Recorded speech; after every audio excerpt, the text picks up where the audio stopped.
Picture this, iron jaws clamped around a woman's trembling face, rusted crimson claws biting into her flesh as blood seeps like tears from a fractured sky. Her voice was her crime, and silence became her eternal grave. But this is only the beginning of history's grotesque symphony, a chorus of screams that would echo through the centuries. If these shadows chill your soul, hit subscribe now. 80% miss history's bloody secrets. Drop a comment, where are you watching from? Now, let us begin.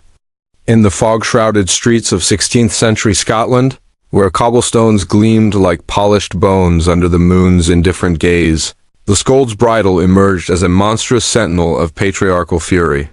Bessie Taylor, a woman whose tongue dared to lash against authority, found herself ensnared in its iron embrace in 1567 Edinburgh. This brutal device, a cage of wrought iron encircling the head like a decayed crown, featured a cruel curb plate, spiked, and unforgiving, that pressed down upon the tongue, lacerating it with every involuntary twitch. Her legacy was already ashes before she drew her first breath of defiance. The Kirk sessions decreed her fate, parading her through a throng, a bell tinkling mockingly from the bridle like funeral chimes. The psychological insight lies in the bridle's insidious design. It fed on paranoia, transforming a woman's words into weapons turned inward. Her mind became a labyrinth of silenced rage, where the ambition to speak curdled into rotting despair. The rusted crimson claws pulsed with every heartbeat, warming against her fevered skin, a symbolic merger of flesh and forge, the haunting irony. She who built walls of gossip found herself imprisoned in a silence louder than screams, unaware that her chains were forged by the very society she sought to pierce. But the cruelty had only just begun.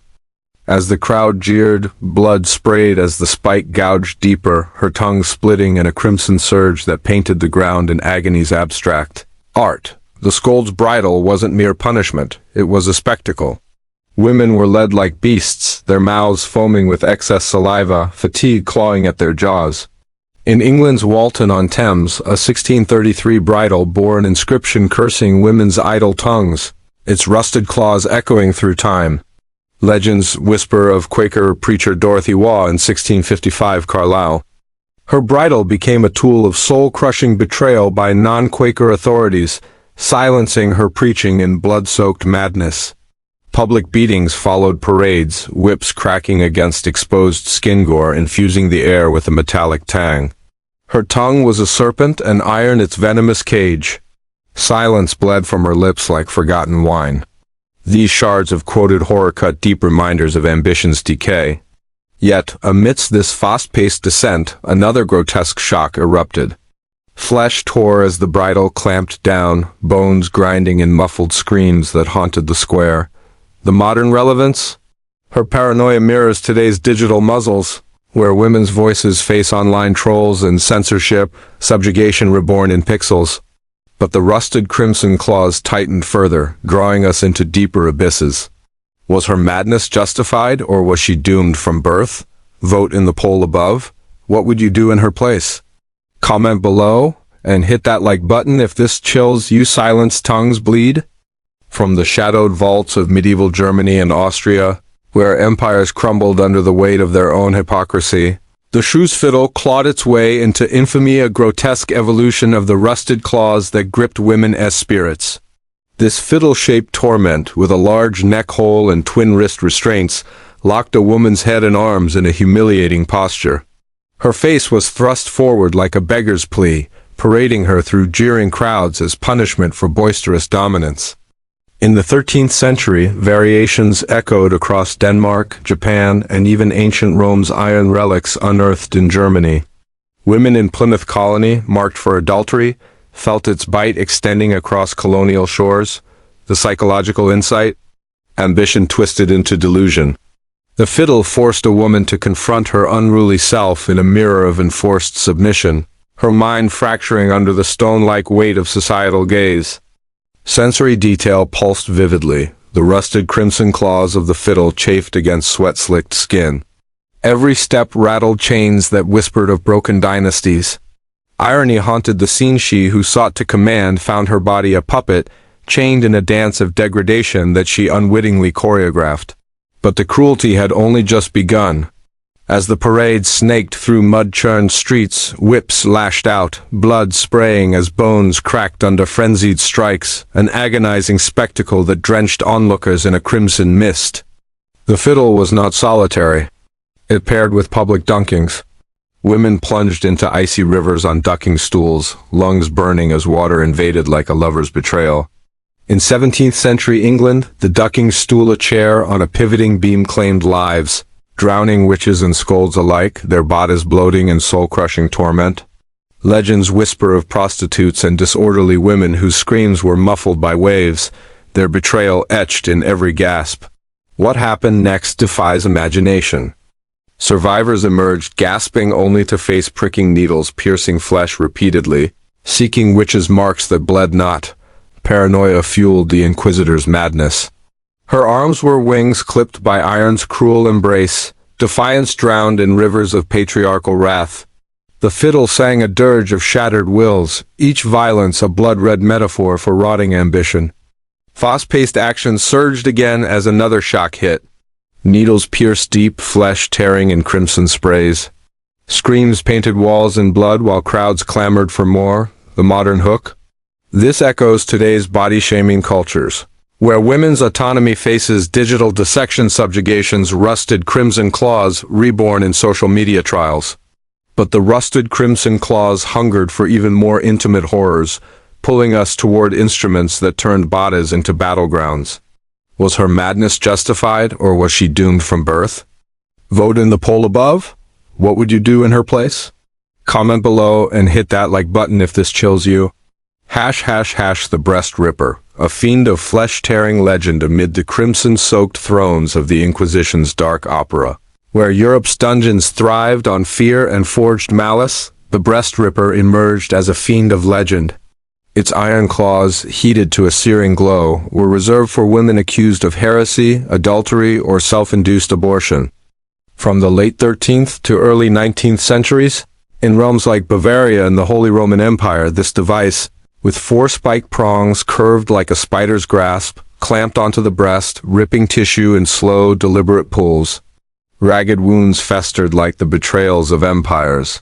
Saints like Agatha of Sicily in ancient Rome suffered similar torments, their breasts torn as martyrs. Psychological insight, delusion reigned. Inquisitors projected their own rotting ambitions onto women whose bodies became canvases for misogyny's madness. The mind shattered under anticipated agony, while sensory symbolism pulsed with the heat of rusted crimson claws, thickening the air with the acrid smoke of scorching flesh. The irony? He who sought purity wrought the foulest stains, unaware that his tools chained him to history's gallery of monsters. But the cruelty had only just begun. As the Ripper bit, blood sprayed in arterial arcs, bones splintering under Torca's shocking display of flesh-ripping agony, crimson drenching the stones in seconds of narrated nightmare. 90% don't know this bloody secret, but you're about to uncover it. Often wall-mounted as the Iron Spider, the victim was yanked away, breasts shredding in a gore-infused spectacle, screams echoing like the fall of betrayed dynasties. Legends whisper of unwed mothers in witch trials, their torment a warning etched in blood. Betrayal by church and state. What happened next defies imagination. Survivors faced amputation rhinotomy in Byzantine courts, noses sliced for adultery, faces mutilated in soul-crushing permanence, while whips followed to flay exposed backs. Breasts bloomed crimson under iron's savage kissa price for purity. Flesh carved from the soul. These quotable lines drip with haunting authority. Pacing quickened with another gore burst as blades severed noses, blood cascading while screams tore the air, a symphony of agony in a crescendo of flesh-tearing. ## modern relevance. This mirrors modern gender-based violence, where women's bodies are policed amid battles over reproductive rights. The rusted crimson claws lingering in laws and judgments. But deeper voids awaited these instruments invaded the sacred. Was her punishment justified, or was misogyny the true monster? Vote in the poll above. What would you do in her place? Comment below and hit that like button if this chills you. ## the pair of anguish.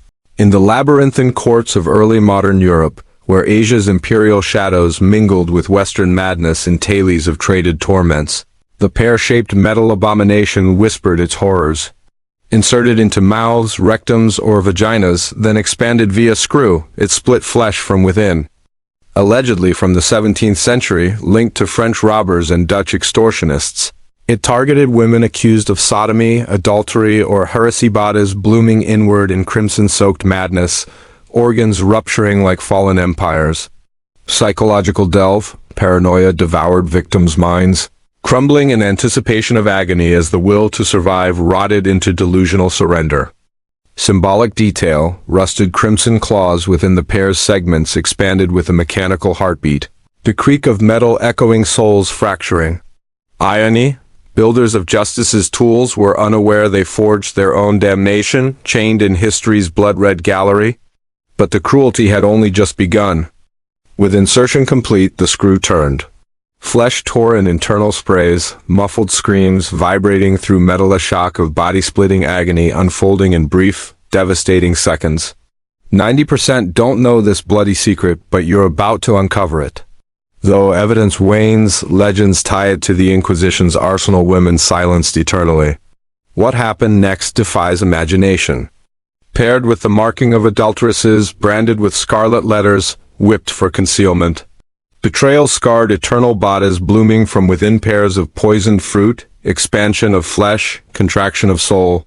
Final gore, whips lashed, skin peeling in crimson ribbons while screams faded into the wind. As the crimson archive closes, echoes of rusted iron claws fade to dust, yet their grip lingers. These punishments, bridles to pairs, reveal not just cruelty but a patriarchal terror etched in law. Women punished not for crimes but for existence. What price do we pay for power today when echoes of such misogyny resound in global inequalities? Drop your thoughts below. Subscribe for more bloody truths and ring the bell to never miss a whisper from the archive. Was the pair myth or monster? Vote in the poll above. What would you do in her place? Comment below and hit that like button if this chills you.